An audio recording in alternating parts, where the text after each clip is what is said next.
monarch butterflies leave their summer breeding grounds in the northeast United States and Canada and start their long journey of up to 3,000 miles to reach their overwintering grounds in South Mexico. After waiting for winter to pass, these individual monarch butterflies will make a stop in warmer climates such as Texas, where they will mate and lay eggs. On their long journey back to Canada, this will happen several times. It takes several generations of monarchs to make it back to Canada. Even though these newly transformed monarchs have never been to Canada, they still know how to get there.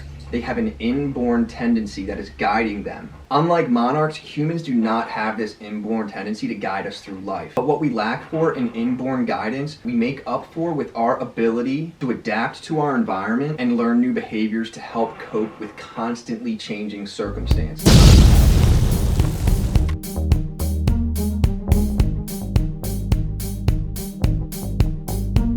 How's it going, AP Psych class? We are back for our Unit 4 review on learning. In this review, we are going to start off by talking about classical conditioning. This is where we're going to learn a little bit about how we respond to different stimuli. We're going to take a look at some of the history behind classical conditioning, looking at the studies of Ivan Pavlov and John Watson. We're also going to take a look at some of classical conditioning's contemporary uses by psychologists today. After that, we're going to move on to operant conditioning, where we are going to see how voluntary behavior changes can be a result of our environment. We'll take a look at individuals such as B.F. Skinner. We will also see how operant conditioning is used by psychologists today. Our last topic is going to be focused on observational learning. We're going to take a look at Albert Bandura's Bobo the Doll experiment and see how exactly we learn through observation. In this section, we will also touch base on other cognitive aspects of learning, such as insight learning and latent learning. Learning is going to be a lot more than just knowing what part of the brain does what or knowing how to properly swing a baseball bat. Learning is going to be a semi-permanent change in behavior that is going to be brought on by experience or practice. With many great scientific studies, oftentimes they are discovered by accident or as a result of chance or circumstance. A very well-known example of this is going to be Sir Isaac Newton hypothesizing his theory of gravity. During this time, there was a huge plague sweeping all of Europe. So Newton was quarantined to his apple orchard. One day, while sitting outside, he was just looking into the distance and he saw one of the apples on his tree fall from the top of the tree all the way to the ground. It resulted in Newton having several questions. How come the apple is always going to fall straight down? How come we never see the apple fall up or to the right or to the left? Well, this is going to be the basis for Newton's theory of gravity. If the plague were not occurring at this time, Newton would have never been at his apple orchard to observe the apple falling, and gravity may not have been discovered or theorized when it was. Physics has Isaac Newton. Psychology is going to have Ivan Pavlov. Pavlov is going to be a Russian physiologist who did not actually consider himself a psychologist. And if you were to call him one, he would probably get pretty offended because psychology at the time was not considered a well-respected or even well-established field of study compared to other sciences such as physics, physiology, biology. As a physiologist, Pavlov is going to study the ideas and concepts on how our body systems work together and what effect outside stimuli has on the human body. In the 1890s, Pavlov was studying digestion. In doing so, he would present a dog with a meat-based powder. Pavlov would then insert a test tube into the dog's mouth to collect saliva. He would then measure the amount of saliva that each dog produced. Pavlov's hypothesis was that when the dogs were presented with an outside stimulus, such as food, the stimulus would cause the dogs to salivate. But here's where the twist comes in. Pavlov eventually found that the dogs would start to salivate not by the smell or the sight of the food, but by the sound of his assistants walking the food to the dog. When Pavlov discovered that any object or event which the dogs learned to associate food with, things such as a lab assistant walking in or perhaps the ring of a bell, well, this is going to trigger the same response. Pavlov realized he just made a breakthrough in the field of science and devotes the rest of his career to study this type of learning. In 1902, Pavlov is really going to start to amp up his research. Pavlov found that some behaviors are inborn and do not need to be learned, such as the dog salivating. These behaviors are going to be hardwired into the organism's brain. In the terms of behavioral psychology, psychology, this would be considered our unconditioned stimulus, while salivating will be our unconditioned response. What this means is all of these behaviors actually occur already before we learn anything. The dogs don't necessarily need to be taught to salivate as a result of seeing food. In his experiment, Pavlov wanted to see if he could get a neutral stimulus or something that does not result in any type of reflexive response to produce a conditioned response such as the dog salivating. In his experiment, Pavlov used a metronome as the neutral stimulus. Now, if we were to take the metronome to the dog for the first time and played the sound, other than the dog reacting to the sound, we won't really see any type of response. What Pavlov discovered is that when he presents the food and metronome at the same time, the dog forms an association between the neutral stimulus of the metronome and the unconditioned stimulus of the dog food. This leads to the dog now associating the sound of the metronome with the dog food, causing the dog to salivate just from hearing the sound of the metronome. To summarize, before learning, we have an unconditioned stimulus, which is going to be the dog food. We have an unconditioned response. That's going to be salvation. We also have a neutral stimulus of a metronome. Well, after these associations have been paired several times, we are going to see learning occur. So we made an association between the unconditioned stimulus and the neutral stimulus. Our neutral stimulus of the metronome now becomes a learned conditioned stimulus, which produces a conditioned response of salivating. Our dog has now produced salivation just from hearing the sound of the metronome. Classical conditioning is a learning process that involves repeatedly pairing a neutral stimulus with a response-producing stimulus until this neutral stimulus produces the same response. Pavlov proved that a neutral stimulus could be learned to produce a conditioned response, but did this apply to humans as well? In February of 1920, a rather unethical research study conducted by psychologist John B. Watson and his graduate assistant Rosalie Rayner was conducted at Johns Hopkins University. Watson wanted to test if Pavlov's theory on conditioning could be applied to humans to show an emotional response. To do so, Watson exposed a baby around the age of 9 months named Little Albert to a series of stimuli. Watson is going to show Little Albert rabbits, monkeys, dogs, Santa Claus masks. He's going to light newspaper on fire. Watson is going to observe all of Albert's responses to these multiple stimuli to determine that he did not already exhibit a fear response. Eventually, Watson got to the rat. Albert took a particular liking to the rat, so Watson decided to use the rat as its main stimulus. The next time the rat was presented to Little Albert, Watson took a hammer and smashed it against a metal pole, causing a loud noise to occur. Naturally, Little Albert started to cry. So at this point, you may be putting it all together. After several pairings of rat and hammer, Little Albert started to associate the rat with this aversive stimulus. A stimulus that once caused happiness and laughter now causes fear and crying. So you can see on our screen right here, we have an empty space for unconditioned stimulus, unconditioned response, conditioned stimulus, and conditioned response. What I want you to do is fill in those 4 categories for our Little Albert experiment. What is the natural stimulus or unconditioned stimulus that is causing our natural response to occur? And what is our neutral stimulus, now conditioned stimulus? And what is our conditioned response? I want you to pause the video and try to fill these blanks in on your own. Once you do so, restart it up and we will go over the rest of the experiment.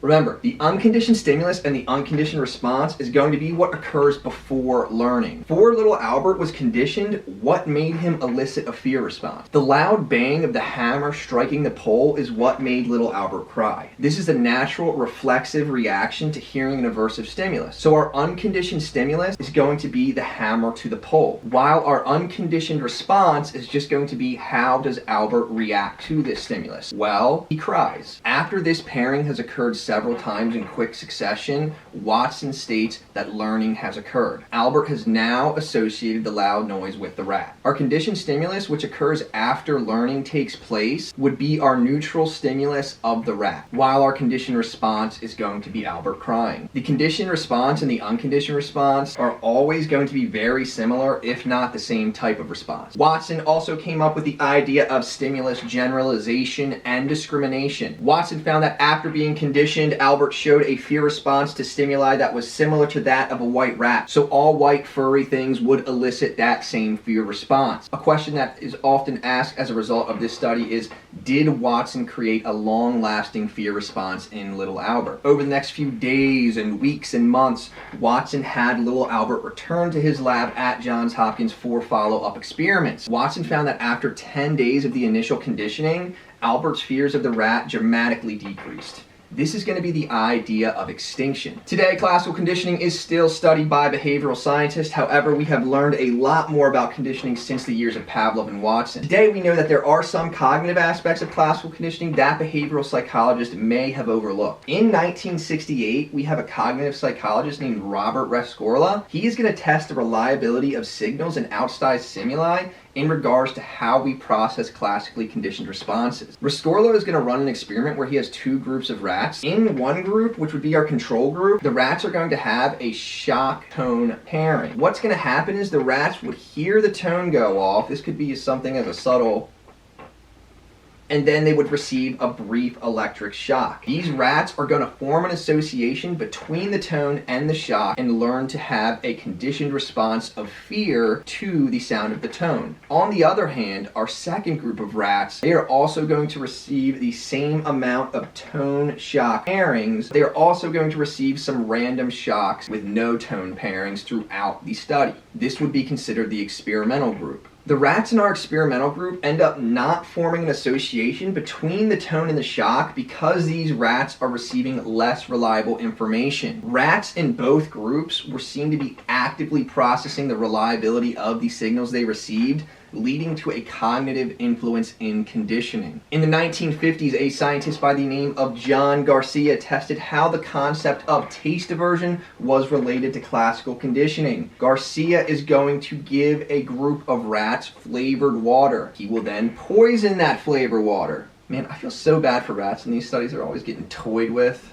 They just want to live their life. Free the rats. 2020. It's my campaign. After the rats recovered from the poison, Garcia noticed that they would not go near the water. This is going to be the concept of taste aversion. This is going to go against Pavlovian conditioning, which states that for a conditioned response to occur, the unconditioned stimulus has to be paired with the neutral stimulus immediately after it is presented or shortly after it is presented. In 1898, psychologist Edward Thorndike is going to propose the law of effect. The law of effect is very straightforward and will be very simple to understand. This law states that behaviors with favorable consequences will occur more frequently, while behaviors with unfavorable consequences will occur less often. In 1938, behavioral psychologist B.F. Skinner will use the basis of Thorndike's law of effect to found the idea of operant conditioning. Operant conditioning is going to examine how an individual makes an association between a behavior and an environmental consequence. This type of learning differs from classical conditioning. While classical conditioning relies on reflexive responses, operant conditioning is going to rely on how we make voluntary behavioral changes as a result of environmental consequences. When looking at the difference between the two, ask yourself, is this behavior something that an organism can control? If yes, we're going to see that as operant conditioning. If no, we are going to consider it classical conditioning. According to Skinner, in the theory of operant conditioning, there are 4 possible outcomes to each behavior. Reinforcement is going to be any consequence that increases the likelihood of a behavior following it. Reinforcement will always be a good thing. It's going to make the organism want to repeat the behavior more and more. Positive reinforcement is going to be reinforcement where the individual receives something they want. So if my dog Stark sits when I give him a treat, the treat is going to act as reinforcement for Stark to follow his command and sit. Stark then gets a reward, and this reward is going to increase the likelihood that he sits in the future when I ask him to. Negative reinforcement is another form of reinforcement. Negative reinforcement is not a bad thing. Again, not a bad thing. I stress this because a lot of times people get negative reinforcement and think it's going to be punishment when that is not the case. The word negative in this setting is going to refer to an aversive stimuli being subtracted or taken away in order to reinforce or strengthen a behavior. I talked about Stark, now I have to talk about Teddy. When I first got Teddy, he would either sleep in his crate or be crated when he was home alone because we didn't want him chewing up any furniture and all those other things puppies can do. The better Teddy acts, the less time he spends in the crate. I decided to take away crate time, something that Teddy probably doesn't like. I'm doing this because he's doing a good job at being a good puppy. I decide that I am reinforcing his behavior so he continues to be a good puppy outside of his crate. We are now going to move on to punishment. Now, just like reinforcement, punishment can be both negative or positive. Now, I know the term positive punishment seems to contradict itself, but you have to think of it as punishment by application. So something is being added to create a punishment. All positive punishment is going to mean is that something is going to be added to the environment that the organism does not like in order to stop a behavior from reoccurring. When Stark was a puppy, I used to let him sleep on my bed because he would bark like a madman in his crate. Well, one day, came home from work, took him out of the crate, put him on the bed with me, took about a 30-minute nap, woke up to a large dookie right on the center of my sheets. I told Stark, "Bad dog," and sent him outside. This is going to be considered positive punishment. I added something to Stark's environment, which is in this situation a verbal reprimand, in order to try and stop this behavior of him pooping on my bed to occur again. While on the other hand, negative punishment is going to be punishment that results in something the organism likes to be taken away. So Teddy loves playing with his little plush dog toys, but sometimes he gets a little too aggressive with. Negative punishment or punishment by removal would be me taking away Teddy's dog toy, which is something that he likes, in order to get him to stop destroying them. Psychologists generally agree that reinforcement is more effective in punishment when it comes to learning a new behavior, but punishment does have its benefits when it comes immediately after the undesirable behavior and when it is very consistent. Just like classical conditioning, operant conditioning will also include extinction and generalization of behaviors. Through his research, B.F. Skinner was able to have mice click buttons on a screen after a sound went off, even was able to have pigeons direct missiles shot from airplanes. How exactly was Skinner able to communicate these behaviors to organisms which he can't even talk with? This is where the idea of shaping comes in, and if you have a pet dog who you have taught tricks, I am positive you have used this principle before. An example of shaping would just be me trying to teach Stark how to roll over, and every time he gets closer to finally rolling over, which would be my desired behavior for him,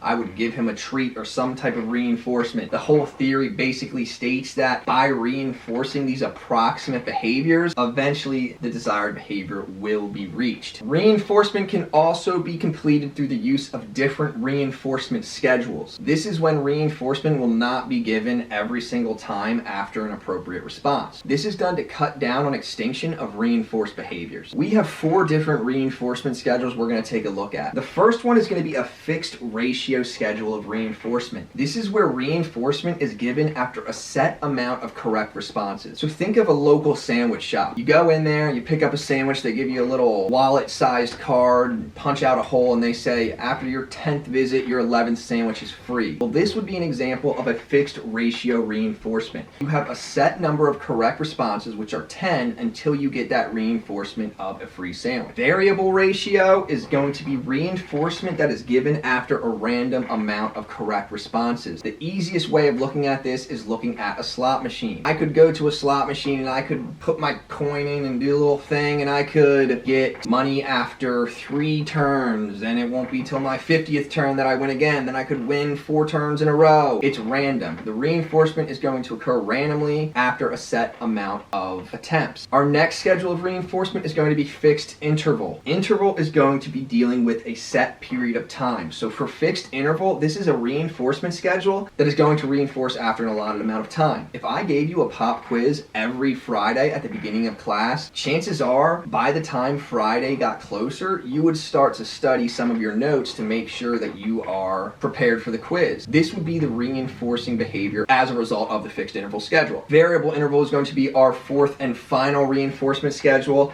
and this is going to reinforce behavior over a random or unpredictable amount of time. If I were to tell you that pop quizzes were fair game at any time of the day, any day of the week, chances are you might be studying a little bit each and every day just to be prepared for that uncertain pop quiz date. Variable interval reinforcement is going to be the type of reinforcement with the least amount of extinction. You may have noticed while we were talking about those schedules, we had both fixed and variable variable, ratio, and interval. Fixed just means it is a set amount of time versus variable, which is random. And then interval is just going to be over time, while ratio is going to be number of attempts. How do we differentiate between these reinforcement schedules? Ask yourself, if I were doing the task, could I speed up reinforcement by doing the behavior more quickly? If the answer is yes, it's going to be a ratio schedule. If the answer is no, it's going to be an interval schedule. With technology, we now know today that operant conditioning does have some biological aspect. The idea of biological predisposition is that it will be a lot easier to train behaviors in an organism that are closer to natural behaviors using natural reinforcers, so things such as food. There's also going to be the idea of instinctive drift. This is when a naturally occurring behavior is going to interfere with operant responses. And our last topic for our Unit 4 review video is going to be the cognitive aspects of learning. In 1961, cognitive psychologist Albert Bandura hypothesized that learning can also occur through observation. This is going to be a big deal. This goes directly against what Skinner hypothesized, stating that all learning was a result of conditioned and environmental consequences. To prove his theory,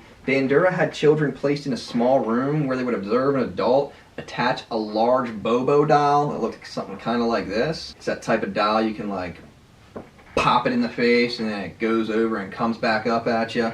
The adult was basically modeling behavior for the children. A control group of children did not observe the adult attack the doll. The children were then placed in a room with hundreds of toys where they were secretly being watched by the researchers. Bandura's hypothesis was proven correct. Children who observed the aggressive adult behavior also acted aggressively towards the doll. Children who observed aggressive adult behavior were more likely to use more aggressive toys, such as toy guns or toy hammers, to attack a doll. Children who did not observe the aggressive adult behavior did not attack the doll at all. This data gave Bandura the foundation for his social cognitive theory of psychology. The social cognitive theory of learning basically states that learning can occur as a result of watching, imitating, and modeling behavior. The observer does not have to perform any observable behaviors or receive any reward. There is biological proof to support Bandura's hypothesis. When hooked under a brain scan, we see that when someone is observing the behavior or action of another person, something called mirror neurons are going to be activated. These mirror neurons are going to create similar synaptic connections that are made by actually performing the behavior, therefore strengthening the behavior without even doing it. Other important aspects of cognitive learning have to do with Edward Tolman and his research on latent learning. Latent learning is just learning that occurs without any obvious reinforcement that the behavior has actually been learned. So if I'm teaching you a psychology concept such as the concept of learning,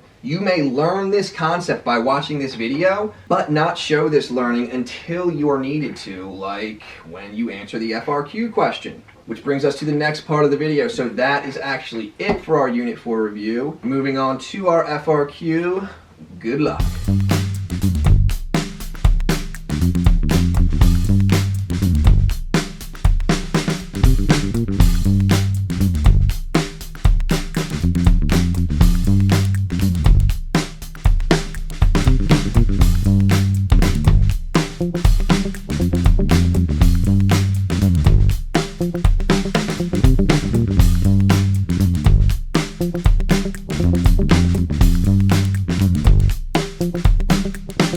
Alright guys, so please make sure you submit your FRQs to Google Classrooms. If you have any questions, please email me and I will do my absolute best to help you out. Thank you for those of you who have already been emailing me. Honestly, and this is me being serious for a second, it really does bring a smile to my face when I see one of your names pop up on my little Outlook phone app. I love hearing from you guys and seeing how you're doing, so always feel free to email me. My email is always open. On that note, I'm out.